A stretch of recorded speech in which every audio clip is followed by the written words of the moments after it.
이번에는 섹터 컨디션 시간입니다. 채권 시장 변동성은 왜 이렇게 높아졌는지, 그리고 연준의 스탠스는 지정학적 리스크로 인해서 변할 가능성은 없는지 이분 모시고 자세한 얘기 나눠봅니다. 윤여삼 메리츠증권 채권 전략 애널리스트입니다. 안녕하세요. 네, 안녕하십니까. 네. 여기 한번 나왔을 때도 채권이 일반 투자자분들이 이제 느끼기에는 조금 어렵다고 생각이 들었는데 네. 굉장히 쉽고 잘 설명을 해주셔서 오늘 또 한번 모셔봤습니다. 왜냐하면 시장이 굉장히 어려운 상황이고, 그렇죠. 어려운 상황의 이면에는 사실 지정학적 리스크도 있지만 지정학적 리스크에도 불구하고 연준은 고삐를 늦출 생각이 없구나라는 게 이제 시장에서는 이제 좀 울고 싶은데 울음을 조금 끊쳐줄 사람이 없다 뭐 이런 느낌 그런 그렇죠. 거 있어갖고 조금은 복잡한 상황이라서 일단 네. 여쭤보는 게 최근에 좀 화제가 됐던 증권가에서 화제가 됐던 레포트 중에 외사인데 CS인가요? 이거 졸탄이라는 포자르 그분이 어떤 얘기했냐면 이제 FOMC 이후에 기자회견도 없애버려라. 볼코르를 도입하는 수준까지 가면서 네. 엄청나게 어떤 긴축적인 그런 스탠스를 가져가야 네. 물가가 잡힌다. 이런 얘기를 했어요. 그래서 네. 파격적인 긴축 의견 발언들이 연준 의원 총재들한테서도 나오지만 이게 또 의미 있는 월가에서도 의미 있는 애널리스트나 이런 그 아이비들이 상당히 네. 좀 긴축적인 발언을 많이 하거든요. 네네. 연구원님은 생각 어떠세요? 그러니까 이게 사실 네. 2020년을 다시 한번 되짚어 봐야 되는데요. 네네. 그게 전 세계 주요국들의 평균적인 성장률이 마이너스를 기록했잖아요. 그렇죠. 코로나 직후에. 네, 맞습니다. 실물 경제 자체는 그렇게 망가지고 있는데 그 3월 달 한 달 동안은 주식 시장이라든지 위험 자산들의 수익률도 그때 뭐 미국 기업들이 부도가 난다든지 파산이 나면 어떡하나. 당시에 타락천사라고 하죠. 맞아요. 기업들이 날개를 맞아요. 잃어가지고 신용등급 강등당하고 뭐 이런 맞아요. 이슈가 터지면서 굉장히 위험도가 컸는데 맞아요. 그 뒤에 딱 한 분기 뒤에 어떤 결과들이 나타났느냐. 주식시장은 원래 눈높이를 다 회복하고 맞아요. 그럼 타락천사들은 다시 사랑을 받는 올라갔죠. 천사가 되면서 맞아요. 그러면서 그때 실물 경제가 그렇게 나쁜 반대급부로서 자산시장은 막대한 재정 통화 정책에 돈들이 뿌려지면서 맞습니다. 모든 자산이 다 좋았죠. 네. 그렇게 2021년까지를 선진국 증시들을 중심으로 해서 매듭지어 왔는데 그 반대급부 대가가 지금 미국은 80년대 이후 최초로 물가 상승률이 지금 전년 대비 7%가 넘어가고 그러니까요. 있어요. 이거 놀라운 숫자거든요, 사실. 아니 물가는 경제 체온이거든요. 맞아요. 그러니까 뭐 미국이 원래 이상적인 사람의 36.5도라고 볼 수 있는 물가 수준은 2%입니다. 그걸 지금 3배 가까이 넘는 수준에 굉장히 고열에 시달리고 있는 거기 때문에 물론 그 물가가 올라가는 데는 뭐 서플라이 체인이라는 공급망이 붕괴가 됐고 일부 원자재 부족 현상도 있고 뭐 반도체 칩 부족해가지고 맞습니다. 예. 자동차들 난리였죠. 맞아요. 지금 미국은 중고차 가격이 어마어마하게 올랐거든요. 올해도 예, 마찬가지지만. 맞습니다. 그런 공급 사이드의 요인도 있었지만 최근에는 그 반대급부로 또 이 팬데믹 영향도 있긴 한데 미국의 가계가 정부가 돈을 너무 많이 쥐어주다 보니까 그렇죠. 코로나 때문에 아직 불안하고 애들도 케어해야 되는데 적극적으로 일자리를 안 찾는다. 그렇게 일자리를 안 찾으면서 사람 구하기는 어려워지고 그 어려워진 사람 구하는 여건 때문에 임금이 올라가죠. 아, 그렇죠. 그 임금이 올라가는 부분은 또 수요 쪽에서 사람들이 다시 이제 그 높아진 임금을 가지고 수요를 더 끌고 갈 수 있는 압력 아니냐. 그러면서 아까 얘기하셨던 그 매파적인 발언하시는 분들은 예. 공급 사이드 요인만 놓고 보면 아니 연준이 금리 올린다고 지금 우크라이나 러시아 분쟁 그쵸. 때문에 올라가는 유가가 잡히겠습니까? 그러니까. 그리고 뭐 그 산적돼 있는 컨테이너 같은 거 그거 빨리빨리 회전되면서 그 물동량이나 이런 쪽에 공급 충격이 해소되겠습니까? 그 요인은 아니더라도 연준이 지금 할 수 있는 역할, 특히나 자산 시장은 너무 많이 올랐잖아요. 맞아요. 그래서 미국의 전체적인 그 가계가 갖고 있는 부가 이 금융위기를 거치면서 GDP의 한 4배, 5배가 좀 되느냐 마느냐 수준인데 지금 얼마인지 아십니까? 거기에 또 곱절까지는 아니지만 한 6배 이상의 자산 가치로만 의해서 올라간 그 효과. 그렇기 때문에 연준은 지금 이제 그동안은 몸이 아팠으니까 달래져 왔는데 그 몸이 아플 때 처방이 굉장히 체온도 낮아지고 물가도 낮았고 그런 상황에서 너무 과도한 유동성을 쥐어주다 보니까 올해부터는 지금 이 높아진 열을 식히기 위해서 강력하게 지금 통화정책을 환수하는 쪽으로 간다. 불가피한 부분이 지금 있습니다. 그렇게 보니까 최근에 뭐 러시아 문제가 그렇게 또 저희들이 뭐 함부로 예상할 수 있는 건 아니지만 조금은 좀 잠잠해지는 이렇게 또 표현할 수도 있는데 뒤로 물러날 가능성이 없어 보이네요. 이 지정학적 리스크로. 그러니까 지금 미국의 10년짜리 국채 금리가 러시아 우크라이나가 심각하기 전까지 1월 물가를 보고 2%를 넘었었습니다. 네, 맞아요. 그러다가 지금 이 지정학적 리스크라는 건 또 안전자산 선호 쪽을 자극하고 있고 아직 뭐 전면적인 그리고 이 사태의 장기화 가능성이라든지 이런 쪽은 아니에요. 예. 그렇기 때문에 뭐 유가도 뭐 혹자들은 WTI가 뭐 120%를 갈 수도 있다 뭐 걱정을 하고 있지만 예. 미국 10년짜리 채권 금리도 일시적인 안도감으로 지금 다시 1.9%대로 조금 레벨이 떨어졌어요. 맞아요. 안전선호나 이런 것 때문에 안정화됐는데 근데 이게 정말 사태가 심각해지는 단계로 연준의 통화 정책에 대한 기대까지 영향을 준다면 올해 연준이 지금 시장 기대치로는 뭐 올해 7번을 올린다, 뭐 내년까지 JP모건 같은 데서는 쉬지 않고 9번 연속 인상할 거다, 25bp씩. 뭐 이런 시각들을 제시하고 있는데 올해 그렇게만 따지면은 미국 기준금리가 지금 컨센서스는 한 6번 정도 인상해서 1.75까지 정도까지 열어두고 있는 상황이거든요. 총 예. 150bp. 그 미국 10년 금리가 그 기대가 훼손되면 지금 1.9%대가 아니라 1.8% 밑으로까지 떨어질 거예요. 아직 거기까지는 가지 않았다는 거죠. 이 지정학적 리스크로 인해서 연준이 조금 고민해야 될 거리는 만들었고 그것 때문에 일부 유동성 측면에서는 긴장감이 조금 빠질 수도 있지 않을까 했는데 그 정도는 아직 미약한 편이다.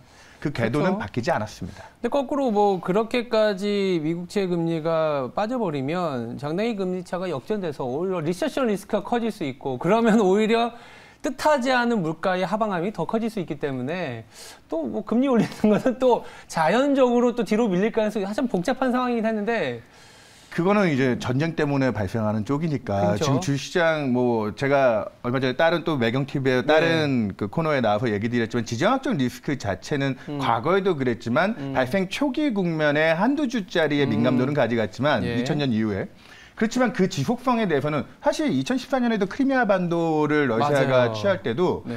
2014년 초에 그 일이 벌어졌는데 미스크 협약은 2015년 2월이었다는 거거든요. 1년 가까이 그 사태를 끌고 가는 과정에서 주시장이 계속 그 재료를 주목하고 흔들렸느냐 그렇지는 않았어요. 네. 그렇기 때문에 그 지정학적 리스크 자체로만으로 지금 시장 방향성에 대해서 아주 메인 지표로 보기보다는 연준의 의사결정이 더 중요하다라는 쪽으로 얘기 드렸는데 전쟁의 사태가 심각해지고 아까 앵커님이 얘기하셨듯이 그런 부분이 지금 미국 10년 금리 그러면은 1.8% 밑으로 오히려 연준이 금리 인상 못할 거야. 그럼 마냥 좋아할 수 있는 쪽으로 갈 거냐? 그건 아니죠. 아니죠. 그렇죠. 그거는 실물 경제에 굉장한 악재로 또 작동을 할 수 있기 때문에 그쪽에 대한 가능성을 제일 최악의 시나리오로 보고 그런 예. 사태가 발생하면은 뭐 골드만삭스 같은 데서는 뭐 나스닥 같은 경우에 지금 러시아와 우크라이나 전면전이면 10% 이상 더 추가 조정을 받을 거다. 그 정도가 뭐 쉽게 얘기할 수 있는 분위기일 수도 있습니다. 워스트 시나리오로 잡아놓은 거고 그게 베이스 시나리오로 간다면은 지금 수준에서는 이제 우리가 원래 생각했었던 물가를 좀 잡기 위한 그리고 연내의 금리 인상의 궤도로 갈 텐데 우리가 이제 최근에는 금리 인상뿐만이 아니라 연준에 대한 이제 우려 아니면 당연하게 따라 들어오는 게 QT 즉 양적 긴축에 대한 얘기들이 굉장히 많이 나와요. 맞습니다. 그래서 이게 시기를 뭐 의견이 굉장히 분분한데 올해 중반에 시작한다라는 게 어떻게 뭐 컨센서스일 수 있는 거고 맞습니다. 좀 늦게 보시는 분들은 그래도 금리를 좀 한 서너 차례 올리고 나서 하지 않겠냐라는 시각들도 있는데 연구님 좀 어떻게 생각하세요? 지금 사실은 이 방송을 듣고 계시는 투자자분들이 올해는 지금 생각했을 때 네. 금리 올리는 것도 많이 걱정하고 계시지만 그렇죠. 사실 가장 그동안 이 중앙은행이 뿜어내는 유동성, 양적 완화라는 게 사실 채권을 사주는 정책이잖아요. 맞습니다. 그러면 많은 분들이 상식적으로 생각하실 때 양적 완화를 하면 금리가 하락을 하게 돼서 뭐 채권 시장이 안정화되고 채권이 좋은 거 아니냐. 그럼 작년에 연으로 양적 완화를 하는 기간 동안 미국 금리 안정적이었나요? 그렇진 아닙니다. 않죠. 네. 그 유동성의 최종 목적지가 채권 시장이 아니라 채권 시장은 수단에 불과하고요. 그 과정을 거치면서 그 돈이 위험자산 경로를 거쳐서 주가 같은 게 더 반응을 하고 실물 경제를 좋게 만들겠다라는 수단이었거든요. 그렇죠. 자, 이 얘기를 드린 이유는 연준이 이제부터 그 연준의 자산의 규모를 줄여나갈 때 예. 많은 분들이 걱정하시는 게 연준이 자기 자산에서 채권을 줄이기 시작하니까 채권 시장이 더 악재가 되고 금리가 더 많이 올라가지 않겠습니까? 하는데 우리 2018년에 한번 연준이 그 연준 자산을 줄여본 경험이 있잖아요. 예. 아주 공격적으로 줄이진 않았지만 그때 금리가 많이 올랐느냐? 아니요, 반대로 움직였습니다. 그러니까요. 이게 금융시장의 상식이라는 게 QE는 채권시장이 좋은 것이라고 생각하지만 QE 하는 기간 동안 금리 오르면서 채권시장은 오히려 약세, 위험자산들이 좋았고요. 지금도 이 런오프 과정은 결국 채권시장에 상당히 긴장을 주고 연준이 채권자산을 줄일 거니까 악재로 해석하시지만 그 최종 수혜자가 위험 자산들이었다. 그렇기 때문에 올해 하반기에 이 지금 물가의 텐션을 잡고 물가 텐션이 잡히면 중앙은행의 이 긴축 정책에 대한 강도가 좀 약화되면 주식시장의 랠리 가능성을 엿보시는 투자자들이 많은데 네. 저는 생각보다 제가 뭐 채권쟁이라서 조금 더 리스크를 부각하는 부분이 있지만 예. 전체적으로 돈의 풀이 주는 과정에서는 조금씩 오히려 그런 긴장감이 낮아져서 위험 자산들이 반등하는 국면에서 작년에는 반등 국면에서 추세를 쫓아서 사들어가는 게 맞았잖아요. 네. 올해는 이런 식으로 통화정책의 밀당과 함께 텐션이 조금씩 낮아지는 국면에서는 결국은 전체적인 풀은 줄어가는 과정이다. 오히려 그러니까 많은 분들이 고민하는 게 지금 이 위기 과정들을 극복하고 나면 상당 부분 또 보상을 받을 수 있는 거에 대한 기대들이나 버텨가고 계시는 부분들이 많은데 지금은 이 위험이 풀렸을 때 올해는 어떻게든 긴축이나 연준의 유동성을 줄이는 아까 그 런오프가 상반기 중에는 발표될 가능성이 굉장히 높습니다. 6월 FOMC를 유력하게 보고 있고 예. 대략 3년간 지금 연준이 이번 팬데믹 국면에서 늘린 규모를 GDP 대비로 환산해 놓고 보면 3조 달러, 1년에 약 1조 달러씩. 그러면은 국채 한 600억에 모기지 한 300억 달러씩 매월 줄인다. 그 돈을 줄이는 과정이 내년까지는 전체적으로 위험 자산들의 기대 수익률을 갉아먹는. 예. 그래서 제가 여러분들한테 뭐 지금 그러니까 다 이제 정리하시고 저번에도 나와서 얘기 드렸지만 올해 그런 과정보다는 이제 그렇게 유동성이 주는 연준도 분명히 속도 조절을 하면서 갈 텐데 그 과정에서 뭔가 내가 더해서 큰 목표를 가지고 접근하겠다는 쪽보다는 오히려 위험 관리의 기회로 삼는 쪽으로 활용해 가시는 게 맞지 않을까. 매크로적으로는 그렇게 보고 있습니다. 일단은 이제 QE의 반대 현상이다 보니까 네. 이렇게 굉장한 이제 어떻게 보면 상단이나 난이도 있는 시장을 계속 갖고 가야 되는 건데 또 하나 이제 저희가 좀 여쭤보고 싶은 게 이거예요. 자, 긴축을 하긴 해. 근데 물가가 안 잡힌다면. 네. 물가가 안 잡힌다면이라는 거는 다들 생각하기 싫은데 긴축에도 불구하고 물가가 안 잡힐 가능성도 있거든요. 이게 스태그라고 하지 않습니까? 맞습니다. 스태그플레이션의 가능성을 좀 여쭤봐도 될까요?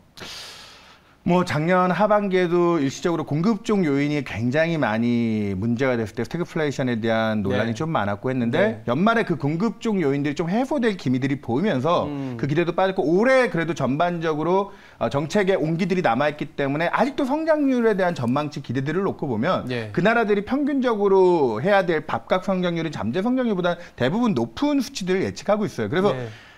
스태그플레이션 상황은 아니다라고 하고 올해 그래서 지금 아까 제가 뭐 조금씩 정리해 갈 수 있는 여유 정도는 있다라고 얘기 드렸는데 그 정도의 체력은 남아 있는데 분명한 건 작년 3분기까지만 해도 올해 미국 성장률 전망이 한 4.3%, 네. 4% 이상을 기대했습니다. 최근에 그 컨센서스가 얼마로 빠지느냐? 3.7%까지 내려왔습니다. 그러니까 이거는 이제 절대적인 숫자 자체는 나쁘지 않지만 탄력이 자꾸 줄어가는 거죠. 그 높은 물가로 인해 내가 소비하고 사야 될 물건의 가치가 올라가는 만큼 소비력이 떨어지는 거잖아요. 그렇기 때문에 전반적으로 스태그플레이션이라는 표현보다는 슬로우플레이션. 슬로우플레이션. 예, 그런 단어들로 조금 대체를 해서 아주 비관적인 시나리오는 아니지만 올해 뒷단으로 가면 갈수록 저 물가에 대해서 훼손되는 소비라든지 그리고 정책이 환수한 유동성의 풀이라든지 그것 때문에 최근에 채권 시장 중심으로 해서 매크로 쪽에서 쓰는 단어 중에 유행어가 뭐냐? 오버킬이라는 단어가 있습니다. 오버킬이요? 네. 뭐 이렇게 뭐 포털이나 이런 데 검색해 보시면 이게 경제 용어인데요. 이 높은 물가를 잡기 위해서 정책이 좀 무리하게 대응했을 때 그 반대급부로 경기가 식는 현상을 얘기합니다. 그렇기 때문에 하반기로 가면 갈수록 지금 주요국들의 성장률 전망이 비관적이지는 않지만 모멘텀이라고 하죠. 그 기대치들은 자꾸 떨어지더라. 이런 부분이 올해 리스크 에셋들이 전반적으로 중간중간에 정책의 밀당 과정에서 이번에 우크라이나 문제도 사실은 연준 정책에 약간의 제동을 줄 수 있다는 측면에서는 유동성에서는 아주 나쁜 죄로 또 해석하지 않는 분이 있어요. 지금의 요 정도 텐션은. 하지만 그런 반전의 계기가 나올 때는 오늘도 코스피가 그래서 장중에 뭐 조금씩 반등을 하고 있지만 그런 흐름에서는 무게중심을 그러면 더 쌓아가는 쪽이냐. 올해는 그 부분을 잘 생각하시고 아예 투자를 하지 말자는 건 아닙니다. 하지만 투자의 성격이 작년과는 완전히 확연히 달라진 부분은 여러분들이 몸으로 더 직접 체감하고 계시지 그렇죠. 않을까. 그래서 이제 레버리지를 확 일으키면서 과도한 투자는 하지 말자. 이렇게 정리를 좀 해야 될 것 같습니다. 일단 돈 빌리는 것부터 지금 비용이 많이 들었잖아요. 네, 알겠습니다. 네. 어려운 채권 시장이지만 정말 쉽게 잘 설명을 해주신 것 같습니다. 지금까지 윤여삼 메리츠증권 담당 애널리스트였습니다. 감사합니다. 네, 감사합니다.